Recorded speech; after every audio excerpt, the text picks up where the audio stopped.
నశించిన పాపిని నాకు శాశ్వతమైన కృప చూపి, నశించిన పాపిని నాకు శాశ్వతమైన కృప చూపి, నా యేసుడేగా రక్షించెనుగా, నా యేసుడేగా రక్షించెనుగా.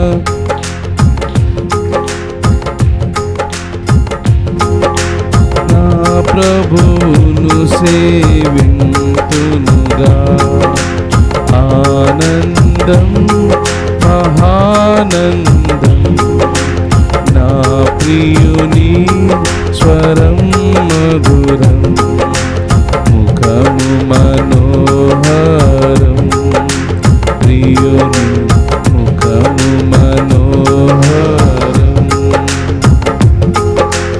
ఆనందం మహానందం, నా ప్రియుని స్వరం మధురం, ముఖము మనోహరం, ప్రియుని ముఖము మనోహరం. వేడుకతో విందుశాలకును తోడుకు వెళ్ళెను నా ప్రియుడు, వేడుకతో విందుశాలకును తోడుకు వెళ్ళును నా ప్రియుడు. కోరిన ఫలములు తినిపించును, కోరిన ఫలములు తినిపించును, కూరిమితోన ప్రియ ప్రభు, కూరిమితోన ప్రియ ప్రభు.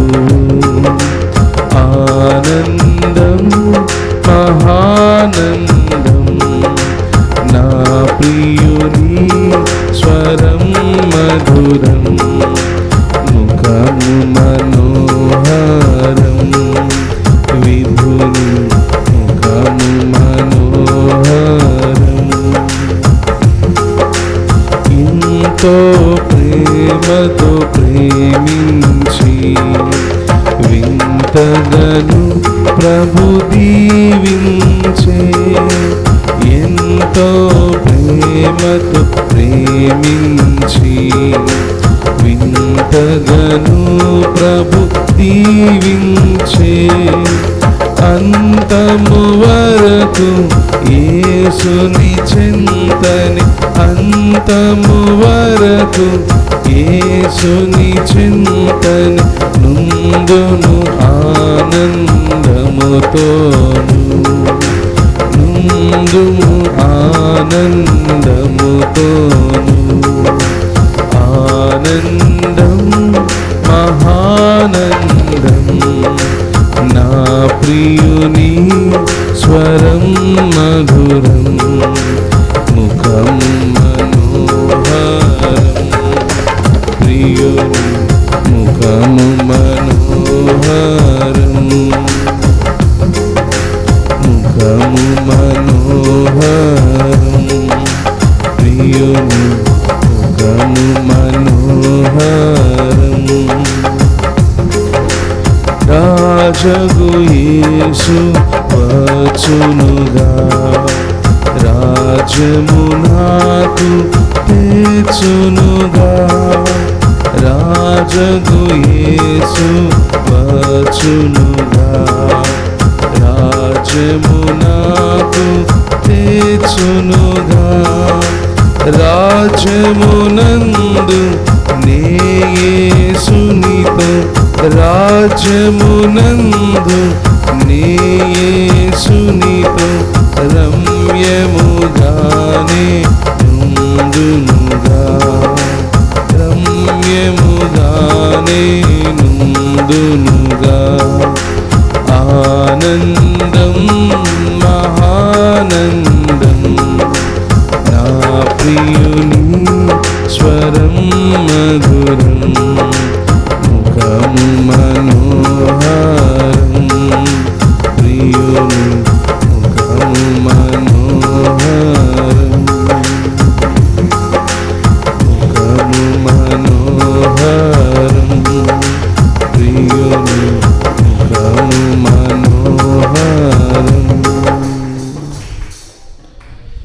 మహాపరిశుద్ధుడా, సర్వశక్తి కలిగిన దేవా, అవునయ్యా, మీ స్వరము మధురమైనది, మీ స్వరము స్వస్థపరిచేది, మీ స్వరము మమ్మల్ని బలపరిచేది. ప్రభువా, ఈ రాత్రికాల సమయంలో మమ్మల్ని దర్శించండి, మాతో మాట్లాడండి. మిమ్మల్ని మా మధ్యకు ఆహ్వానిస్తున్నామయ్యా. మీ దేవదూతలు మా మధ్యకు ఆహ్వానిస్తున్నాం. మీరే మా మధ్య నిలబడండి. మా హృదయానికి, మా జీవితానికి అవసరమైన మాటలు అనుగ్రహించమని, బలపరచమని, తృప్తిపరచమని, ప్రార్థించుటకు ప్రేరేపించమని యేసు నామములో అడుగుచున్నాము తండ్రి. ఆమేన్.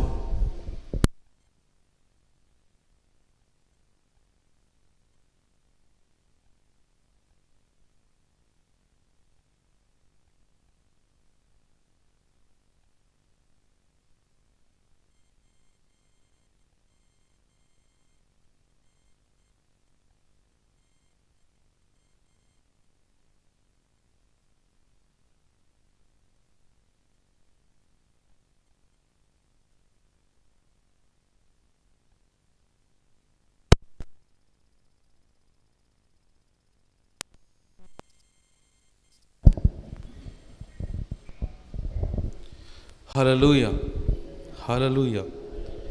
దేవుడిచ్చిన ఈ శ్రేష్టమైన సమయాన్ని బట్టి,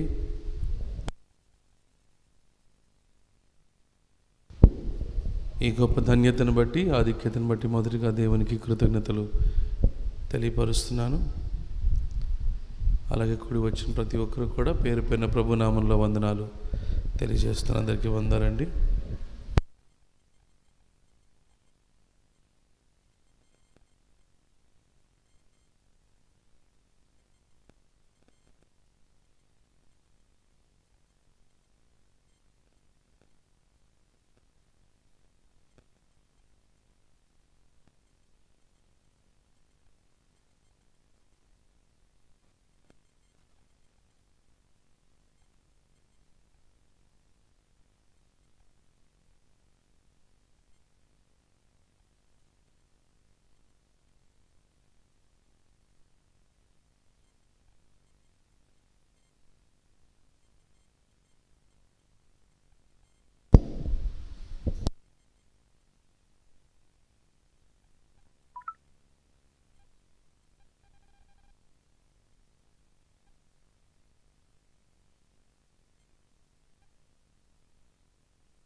కొద్ది నిమిషాలు దేవుని వాక్యాన్ని చూద్దాం.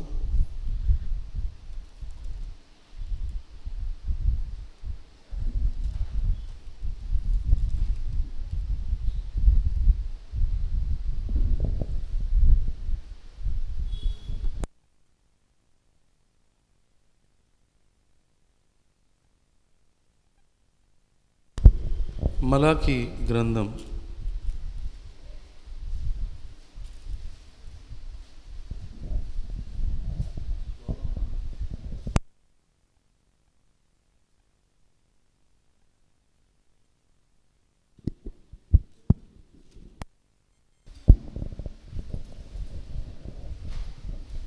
గ్రంథం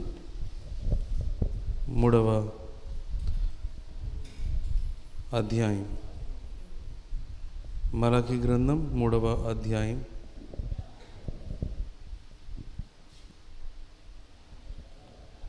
13, 14, 15. యెహోవా సెలవిచ్చినదేమనగా నన్ను గూర్చి మీరు బహుగర్వపు మాటలు పలికి నిన్ను గూర్చి ఏమి చెప్పితిమని మీరు అడుగుదురు. దేవుని సేవ చేయుట యెహోవా సెలవిచ్చినదేమనగా నన్ను గూర్చి మీరు బహుగర్వపు మాటలు పలికి నిన్ను గూర్చి ఏమి చెప్పితిమని మీరు అడుగుదురు. మనుషులు దేవుని గురించి ఏం మాట్లాడుతున్నారో మర్చిపోయి మరలా దేవుణ్ణే అడుగుతున్నారంట. మేము నిన్ను గూర్చి ఏం వ్యతిరేకంగా మాట్లాడాం ప్రభువా, అని చెప్పినని దేవుణ్ణి అడుగుతున్నారంట. ప్రభు చెప్తున్నాడు, నన్ను గూర్చి మీరు ఎలాంటి మాటలు మాట్లాడారు? బహుగర్వపు మాటలు. ఇక్కడ బహుగర్వపు మాటలు అని చెప్పనంటే మీకు తెలిసి తెలియని మాటలు. దేవుని గురించి మీకు తెలిసింది కొంతే. అవగాహన రాహిత్యంలో మనం మాట్లాడే మాటలు అహంకారంతో కూడుకున్నవిగా ఉంటాయి. దేవుని గురించి మనకు ఏ మేరకు తెలుసు, ఏ స్థాయికి తెలుసు? ఒకానొక సమయంలో యోబు లాంటి భక్తుడు కూడా తను పొందిన శ్రమను బట్టి, తాను ఎదుర్కొంటున్న శోధనను బట్టి, ఎంతో దీనమైన దారిద్ర్యమైన పరిస్థితిని బట్టి తన పుట్టుకను గురించే మరి ఎంతగానో దుఃఖపడుతూ బాధపడుతూ మాట్లాడుతున్నప్పుడు దేవుడు తన పరిస్థితి తనకు తెలియపరిచాడు. యోబు పరిస్థితి తెలియపరిచాడు. నీకు ఏం తెలుసని మాట్లాడుతున్నావు? నీకు దేవుని గురించి ఎంత తెలుసని మాట్లాడుతున్నావు? నీవు దేవుని జ్ఞానమును గూర్చి ఎంత అవగాహన కలిగి మాట్లాడుతున్నావు? మనుషులు సాధారణంగా శ్రమల్లో తెలిసి తెలియని మాటలు మాట్లాడుతూ ఉంటారు. దేవుడు చూడట్లేదు, దేవుడు పట్టించుకోవట్లేదు, దేవుడు ఏమైపోయాడు, దేవుడు వాళ్ళ పక్షానే ఉన్నాడు, దేవుడు అవినీతి పరుల వైపు ఉంటాడు. ఇలాంటివన్నీ కూడా దేవునికి ఎంతో దుఃఖాన్ని కలిగించే మాటలు. ఇవి అవిశ్వాస సంబంధమైన మాటలు, ఇవి గర్వపు మాటలు. ఎందుకంటే మనకు దేవుని గురించి ఎంత తెలుసు, దేవుని శక్తిని గురించి ఎంతవరకు తెలుసు, దేవుని సామర్థ్యం గురించి, దేవుని జ్ఞానమును గురించి, దేవుని మేధాశక్తి గురించి, దేవుని ప్రేమను గురించి ఏ స్థాయి వరకు తెలుసు మనకి? కాబట్టి ఎప్పుడూ కూడా మనం తెలిసి తెలియని మాటలు మాట్లాడకూడదు. దేవుడు అందుకనే చెబుతున్నాడు, నన్ను గూర్చి మీరు బహుగర్వపు మాటలు పలికి. వాళ్ళు మాటలు మాట్లాడుతున్న ఆ మాటలు దేవుని దృష్టికి ఎలాగ ఉన్నాయంట? బహుగర్వపు మాటలుగా ఉన్నాయంట. నిన్ను గూర్చి ఏమి చెప్పితిమని మీరు అడుగుదురు. దేవుని సేవ చేయుట నిష్ఫలమనియు ఆయన ఆజ్ఞలను గైకొని సైన్యములకు అధిపతియగు యెహోవా సన్నిధిని మనము దుఃఖాక్రాంతులుగా తిరుగుట వలన ప్రయోజనమేమనియు గర్విష్ఠులు ధన్యులగుదురనియు యెహోవాను శోధించు దుర్మార్గులు వర్ధిల్లుదురనియు వారు సంరక్షణ పొందుదురనియు మీరు చెప్పుకొనుచున్నారు. దేవుని దృష్టి గర్వపు మాటలుగా ఏం కనపడుతున్నాయి అని చెప్పానంటే, దేవుని ప్రజలు మాట్లాడుకుంటున్న మాటలు ప్రతిదీ కూడా దేవుడు వింటున్నాడు. ప్రియ సహోదరుడు, ప్రియ సహోదరి, మనం ఎప్పుడూ కూడా ఏమరుపాటుతో మాట్లాడుకోకూడదు. ఖచ్చితంగా దేవుడు మనం మాట్లాడే ప్రతి మాట కూడా వింటాడు. వాక్యం రాయబడిన మాట, వ్యర్థముగా మీరు మాట్లాడే ప్రతి మాట దేవుడు తీర్పులోకి తీసుకొస్తాడని చెప్పని రాయబడి ఉంది. వ్యర్థముగా మాట్లాడే మాటలు, ముఖ్యంగా దేవునికి విరోధముగా మాట్లాడే మాటలు. మేలు చేసినప్పుడేమో పొంగిపోతాం, మేలు చేసినప్పుడేమో సంతోషపడతాం, మేలు చేసినప్పుడు ఆశ్చర్యపోతాం, మేలు చేసినప్పుడు మరి సాక్ష్యాలు చెప్తాం. మరి కొంత శ్రమ వచ్చినప్పుడు, కొంతకాలము శ్రమ వచ్చినప్పుడు మాత్రం ఇలాంటి నిష్ఠూరపు మాటలు మనుషుల దగ్గర సాగుతాయేమో కానీ దేవుడు ఏమాత్రం కూడా స్పేర్ చేయడు ఇలాంటి మాటలు. ఏమని మాట్లాడుకుంటున్నారు వీళ్ళు? దేవుని సేవ చేయుట నిష్ఫలమనియు. అంటే దేవుని సేవ చేసే విషయంలో విసిగిపోయారు. వీళ్ళు అనుకున్నది జరగట్లా, వీళ్ళు ఎదురు చూస్తున్నది పొందుకోవట్లా, వీళ్ళకి మేలు కలగట్లా. కాబట్టి దేవుని సేవ చేయటమే నిష్ఫలము అని చెప్పి అనుకుంటున్నారు. గమనించండి, ఎప్పుడు దేవుని సేవ చేసినా దేవుడు ఏదో తిరిగి మళ్ళా మనకు చేస్తాడని ఎప్పుడు చేయొద్దు. ఎప్పుడైతే ఇలాంటి కాన్సెప్ట్, దీన్ని ట్రాన్సాక్షనల్ రిలేషన్షిప్ అని చెప్పని అంటారు, లేదా మనకు అర్థమయ్యే భాషలో చెప్పాలంటే వ్యాపార సంబంధమైన సంబంధం. వ్యాపారం ఏంటండి? వ్యాపారం ఏంటి? నేను నీకు ఇది ఇస్తాను, నువ్వు నాకేమి ఇస్తావు. నేను నీకు ఇది చేస్తాను, నువ్వు నాకేం చేస్తావు?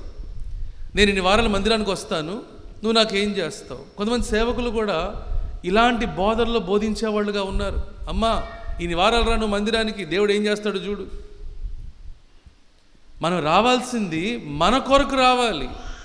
మనం సేవ చేయాల్సింది ఆయన ఏమై ఉన్నాడో, ఆయన ఎంత మహోన్నతుడు, ఎంత గొప్పవాడు, ఎంత ప్రేమామయుడు, అలాంటి దేవునికి సేవ చేయడం మన భాగ్యం. హల్లెలూయా. భాగ్యమని సేవ చేయాలి కానీ ఇక ఈ దేవునికి ఎవరూ లేరు, నేనే దిక్కు అన్నట్టుగా మనం కనుక ప్రవర్తిస్తే తీసి పక్కన పెడతాడు దేవుడు. ఎప్పుడు కూడా అలాంటి గర్వపు ఆలోచనలు మనలో రాకూడదు.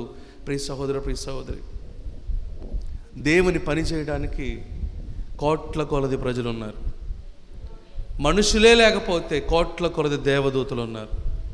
హల్లెలూయా. ఒకానొక సందర్భంలో యేసుక్రీస్తు ప్రభు చెప్పిన మాట, మనుషులు గనక కేకలు వేయకపోతే దేవుడు రాళ్ల ద్వారా ఆయన స్తుతులు పొందుకుంటాడు. హల్లెలూయా.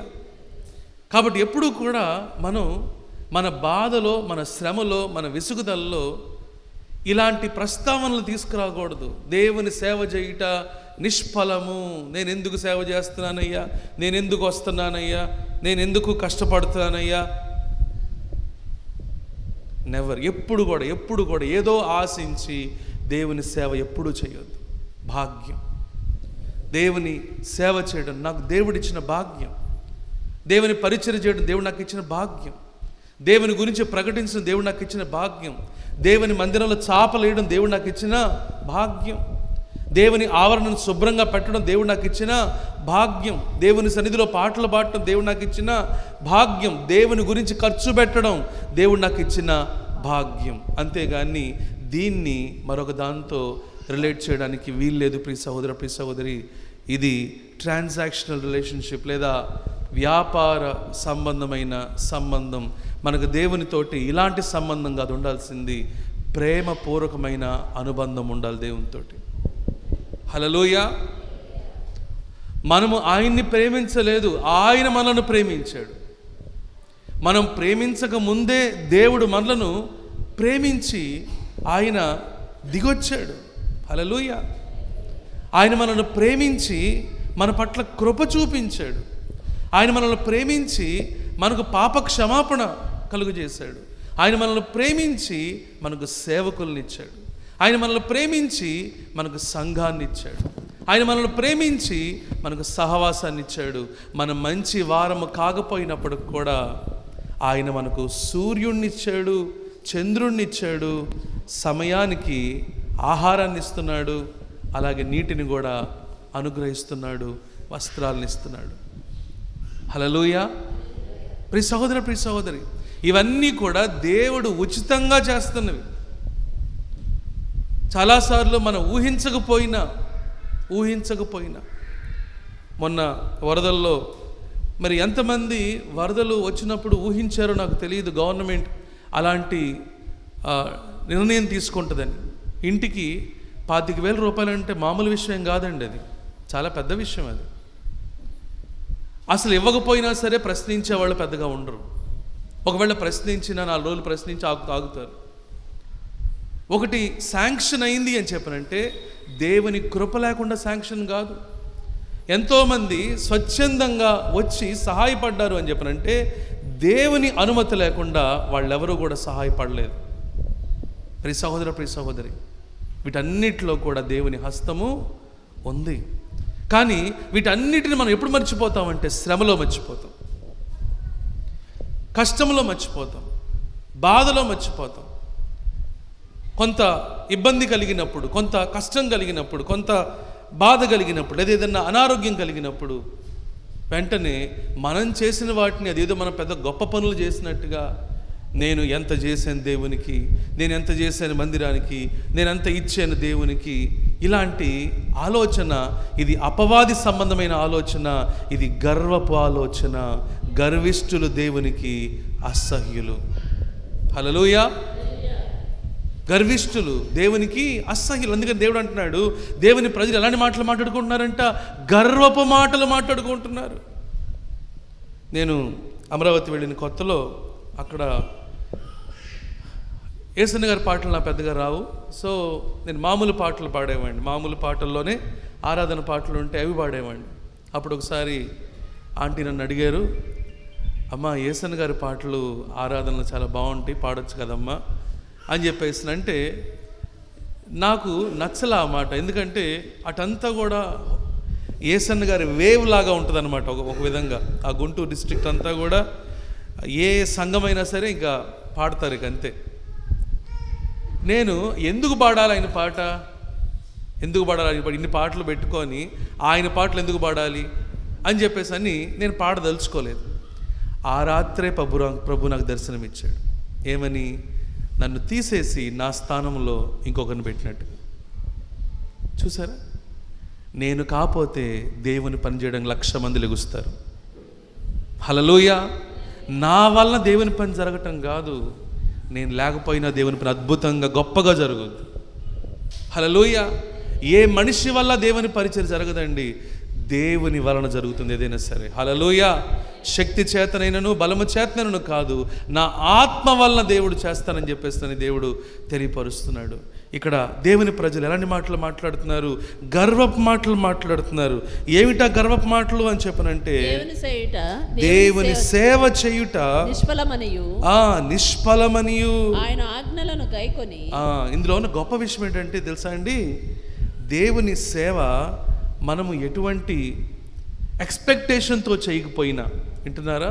దేవుని సేవ మనం ఏది ఆశించి చేయకపోయినా ఆయన సేవ మనల్ని చేసినందుకు దేవుడు మనల్ని అమితంగా ఆశీర్వదిస్తాడు. హల్లెలూయా. దేవునిలో ఉన్న గొప్పతనం అది.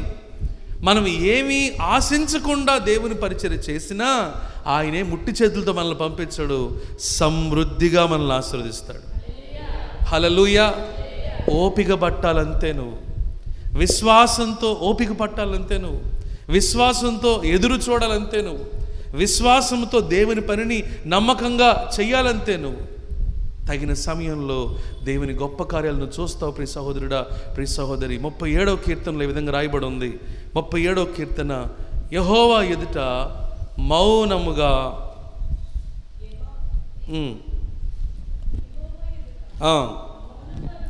యెహోవా ఎదుట మౌనముగా ఉండి ఆయన కొరకు, అది సణుగులు కాదు, గొణుగులు కాదు, అనవసర మాటలు కాదు, గర్వపు మాటలు కాదు, మౌనముగా ఉండాలంట. ఆయన అనుమతి లేకుండా ఏ సముద్రం కూడా నిన్ను ముంచేయలేదు, ఏ సునామీ నిన్ను ముంచేయలేదు, ఏ కోవిడ్ నిన్ను హాని చేయలేదు. లేకపోతే ఇప్పుడు ఏదో చెప్తున్నారు కదా HMPV వైరస్ అని చెప్పినని, అది నిన్ను ఏమీ చేయలేదు. దేవుని అనుమతి ఉండాలి. వితౌట్ గాడ్స్ పర్మిషన్, దేవుని అనుమతి లేకుండా ఏ కీడు నీకు సంభవించదు ప్రియ సహోదర, ప్రియ సహోదరి. ఏది నిన్ను తాకలేదు. కాబట్టి ఆయన ఎదుట మనం ఎలాగ ఉండాలంట?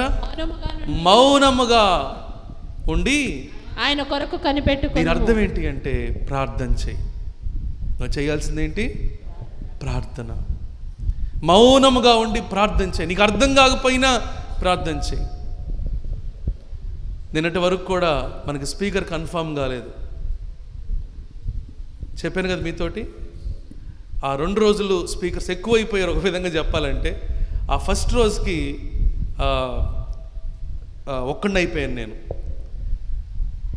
ప్రార్థన చేస్తాను. ఉదయానికి పాంప్లెట్స్ కూడా ఫైనలైజ్ అయిపోయి ఇక ప్రింటింగ్ వెళ్ళబోతున్న టైంలో ఒక మాట శాంతి అంది, ఏమండి పలానా వాళ్ళని ట్రై చేయొచ్చు కదా, ఒక్క మాట అడగండి.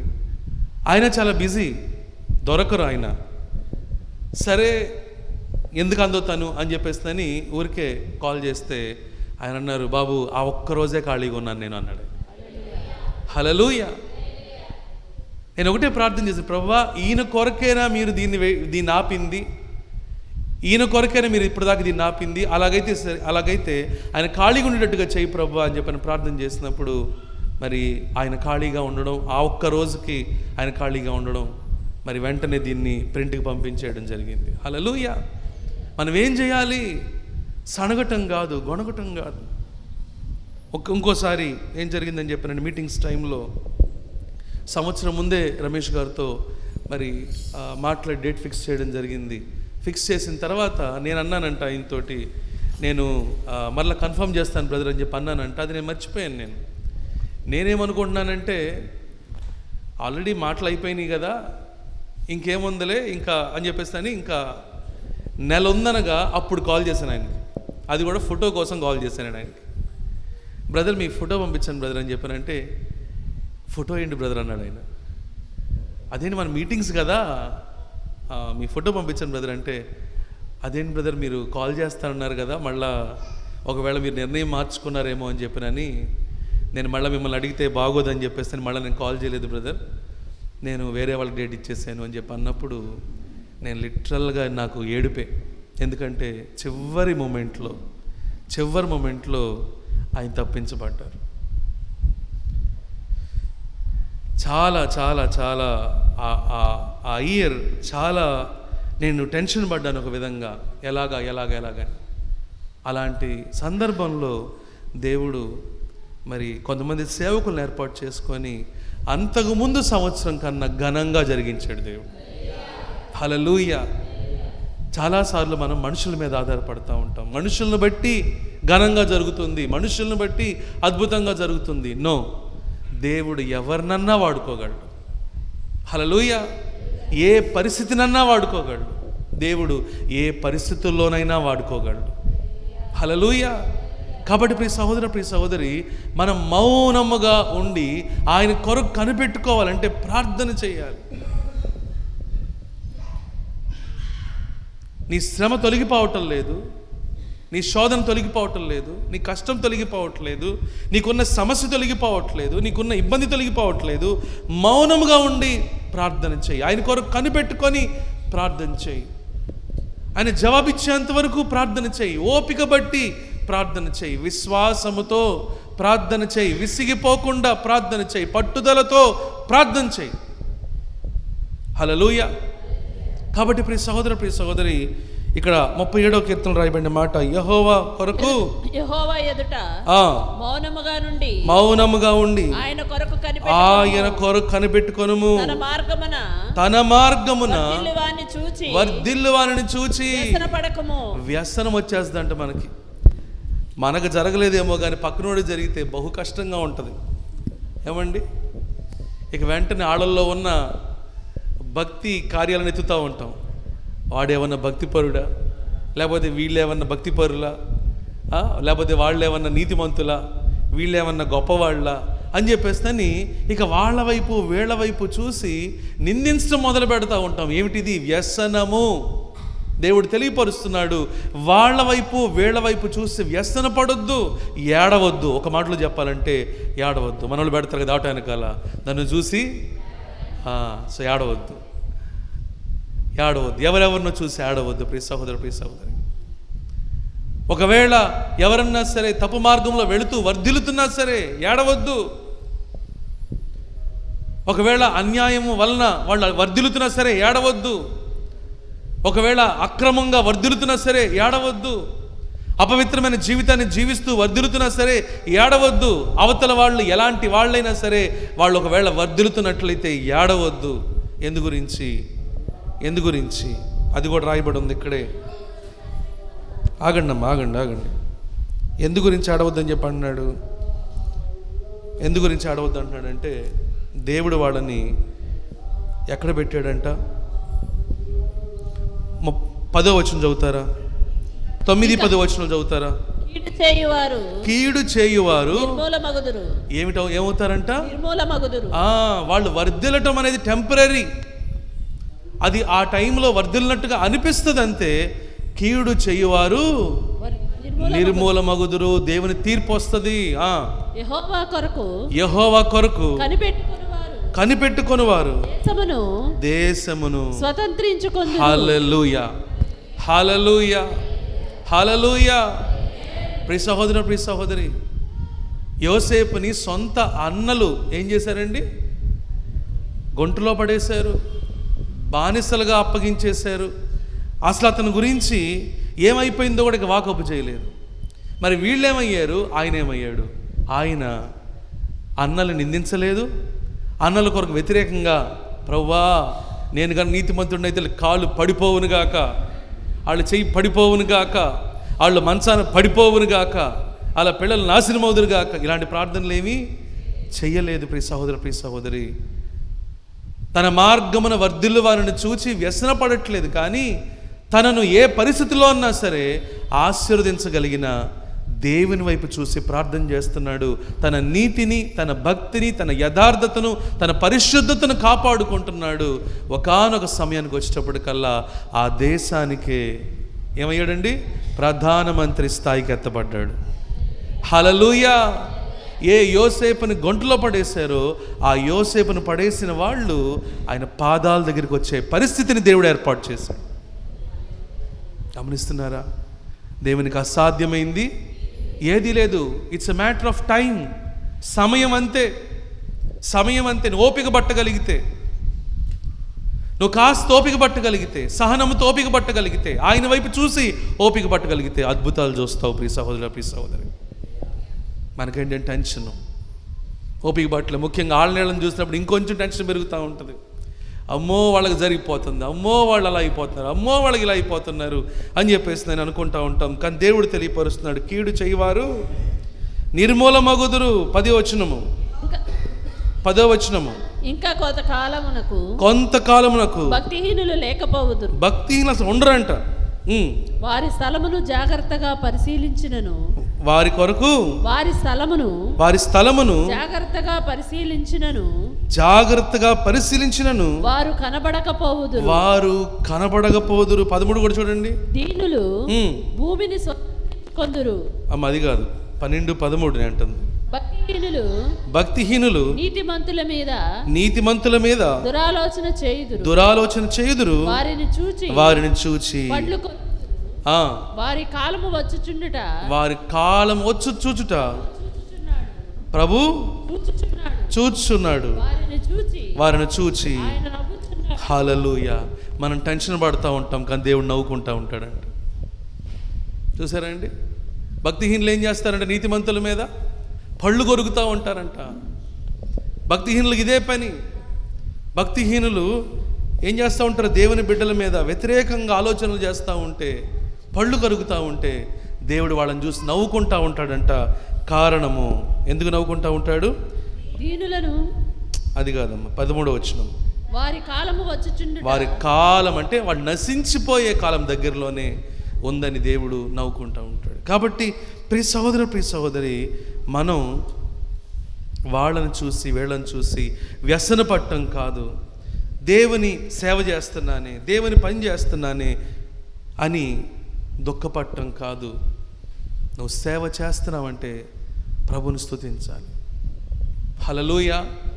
ప్రియ సహోదర, ప్రియ సహోదరి, నువ్వు ఎంత దేవుని కొరకు కష్టపడతావో, నువ్వు ఎంత దేవుని కొరకు ఖర్చు పెడతావో. ఒక అద్భుతమైన పాట ఉంది కదా, నేను స్తుతించడానికి సిగ్గుపడను యేసయ్యా, నిన్ను ప్రార్థించడానికి వెనుకాడను నేనయ్యా. పడదామా పాట? నేను స్తుతించడానికి సిగ్గుపడను యేసయ్యా, నిన్ను ప్రార్థించడానికి వెనుకాడను నేనయ్యా. సిగ్గుపడను యేసయ్యా, వెనుకాడను నేనయ్యా. సిగ్గుపడను యేసయ్యా, వెనుకాడను నేనయ్యా. నిన్ను స్తుతించడానికి సిగ్గుపడను యేసయ్యా, నిన్ను ప్రార్థించడానికి. నాకున్న స్వరము, నాకున్న కరము, నాకున్న ధనము, నాకున్న స్థలము. చెబుదాం. నాకున్న స్వరము, నాకున్న కరము, నాకున్న ధనము, నాకున్న స్థలము. చెబుదాం. నీ పని కోసం ఉపయోగిస్తా, పని కోసం ఖర్చయిపోతా, పని కోసం అర్పిస్తానయ్యా. అందరూ. నీ పని కోసం ఉపయోగిస్తా, పని కోసం ఖర్చయిపోతా, పని కోసం అర్పిస్తానయ్యా.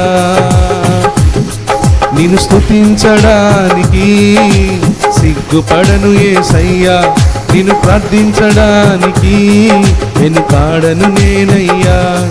నిన్ను స్తుతించడానికి సిగ్గుపడను యేసయ్యా. చెబుదాం. వెనుకాడను నేనయ్యా, నాకున్న టైము, నాకున్న ఫేము, నాలోని జోరు, నాలో హుషారు. అందరూ నాకున్న టైము, నాకున్న ఫేము, నాలోని జోరు, నాలో హుషారు. చెబుదాం. నీ పని కోసం కేటాయిస్తా, పని కోసం పరుగులు తీస్తా, నీ కోసం పని చేస్తానయ్యా. సంతోషంగా నీ పని కోసం కేటాయిస్తా, పని కోసం పరుగులు తీస్తా, నీ కోసం పని చేస్తానయ్యా. స్తోత్రం. నిన్ను స్తుతించడానికి, నిన్ను ప్రార్థించడానికి, నిన్ను స్తుతించడానికి సిగ్గుపడను యేసయ్యా. నిన్ను ప్రార్థించడానికి నాకున్న చదువు, నాకున్న పరువు, నాకున్న పదవి, నాకున్న చెలిమి. చెబుదాం. నాకున్న చదువు, నాకున్న పరువు, నాకున్న పదవి, నాకున్న చెలిమి, నీ పని కోసం పక్కన పెడతా, పని కోసం ప్రాణం పెడతా, నీ కోసం జీవిస్తానయ్యా. నీ పని కోసం, నీ పని కోసం పక్కన పెడతా, పని కోసం ప్రాణం పెడతా, నీ కోసం జీవిస్తానయ్యా. స్తోత్రం. నిన్ను స్తుతించడానికి సిగ్గుపడను యేసయ్యా. నిన్ను ప్రార్థించడానికి వెనుకాడను నేనయ్యా. నిన్ను స్తుతించడానికి సిగ్గుపడను యేసయ్యా. నిన్ను ప్రార్థించడానికి వెనుకాడను నేనయ్యా. నీ పని కోసం ఉపయోగిస్తా, పని కోసం ఖర్చయిపోతా, పని కోసం అర్పిస్తానయ్యా. నీ పని కోసం కేటాయిస్తా, పని కోసం పరుగులు తీస్తా, నీ కోసం పని చేస్తానయ్యా. నీ పని కోసం పక్కన పెడతా, పని కోసం ప్రాణం పెడతా, నీ కోసం జీవిస్తానయ్యా. హల్లెలూయా. ఎంత అద్భుతమైన పాట. కానీ దీని అర్థం మనం గ్రహిస్తే ఎంత దీవించబడతామో. అసలు ఈ సనుగులనే కాన్సెప్ట్ ఏముండదండి. దేవుని కొరకు మనం సేవ చేయడం, దేవుని పని చేయడం, దేవుని పరిచర్య చేయడం ఎంత భాగ్యమో మనకు అర్థమైతే మన హృదయాల్లో ఎక్కడ కూడా దేవుని పట్ల కానీ మనుషుల పట్ల కానీ ఆయాసం ఉండదు. నేను వర్క్ చేసే టైంలో మాకు రిట్రీట్స్ జరిగేవి చెన్నైలో. అలా రిట్రీట్స్ జరిగినప్పుడు అందరి దగ్గర మనీ ఉండేది కాదు. కానీ కొంతమంది పేర్లు బయటికి రావు. పేర్లు బయటికి రాకుండా ఎవరికి వాళ్ళు మనీ వేసేసుకొని, ఎవరికైతే మనీ లేదో వాళ్ళ ట్రావెల్ ఖర్చులన్నీ కూడా వీళ్ళే భరించేవాళ్ళుగా ఉంటారు. నాకు మొట్టమొదటిసారి అనుభవం చాలా ఆశ్చర్యం. దేవుని ప్రేమ ఎలా కూడా ఉంటుందా అని చెప్పి అనిపించింది. అది మాత్రమే కాదు, నేను ఎక్కడో కాందివెలి అనే ప్లేస్లో ఉండేవాడిని, బాంబేలో. అక్కడ ఉన్నప్పుడు అక్కడ నుంచి కొంతమంది వచ్చేవాళ్ళు, ఇంకా అవతల నుంచి కొంతమంది కారులో వచ్చేవాళ్ళు. ఆ అంకుల్ ఒక మాట చెప్పారంతే, పలానా చోట రవి ఉన్నాడు, తను పికప్ చేసుకొని రండి అని చెప్పేస్తుందంటే వాళ్ళు సంతోషంగా నన్ను పికప్ చేసుకొని, మరి ఆ కారులో వాళ్ళు ప్రార్థన చేసుకుంటా ఉంటే నాకు అనిపించింది, కారులో కూడా ప్రయాణిస్తూ కూడా ప్రార్థన చేసుకోవచ్చా? హల్లెలూయా. ఎంత దీవించబడ్డాను. ప్రియ సహోదర, ప్రియ సహోదరి, నేను గుర్గావ్ అనే ప్రాంతంలో ఉన్నప్పుడు, ఢిల్లీ దగ్గర గుర్గావ్ అనే ప్రాంతంలో ఉన్నప్పుడు, ఢిల్లీ ఎలా వెళ్ళాలి, అప్పుడు కారు లేదు నా దగ్గర. ఎలా వెళ్ళాలి? గుర్గావ్ నుంచి 30 కిలోమీటర్లు ఢిల్లీ వెళ్ళాలంటే నేను ఆ సంఘం ఈ సంఘం వెతుకుతుంటే దేవుడిని అడిగాను, ప్రవ్వా మరి నేను ఏ సంఘానికి వెళ్ళాలని చెప్పి అన్నప్పుడు, నేను నీకు చూపించిన సంఘానికి వెళ్ళమని చెప్పి దేవుడు అన్నాడు. మరి ఎలా వెళ్ళాలి ప్రవ్వా, నా దగ్గర కారు లేదు కదా అంటే, కారు కలిగిన వ్యక్తిని నా ఇంటి ఎదురుగానే ఉంచాడు దేవుడు. ప్రతి వారం అండి వచ్చి కారు ఎక్కించుకొని ఢిల్లీ తీసుకెళ్ళటం తీసుకురావటం ఇలాగా చాలా కాలం పాటు చేశారు. సంతోషంగా చేశారు వాళ్ళు. దేవుడు వాళ్ళని ఆశీర్వదించాడు. హల్లెలూయా. మేం కారు కొనుక్కునేటప్పుడు అలాగే అడిగాం, ప్రభువా మా వెహికల్ ఇంకొకళ్ళకి ఉపయోగపడాలి, కొంతమందిని తీసుకొచ్చేటట్టుగా ఉండాలి మీ సన్నిధికి. అది నీ వెహికల్ అయినా, నీ ఉద్యోగం అయినా, నీ దగ్గర ఉన్న డబ్బు అయినా, లేకపోతే నీ ఇల్లు అయినా, లేకపోతే నీ కలిగి ఉన్నది ఏదైనా సరే, నువ్వు దేవుని పరిచర్య కోసం వాడినప్పుడు దేవుడు దాన్ని బహుగా ఆశీర్వదిస్తాడు.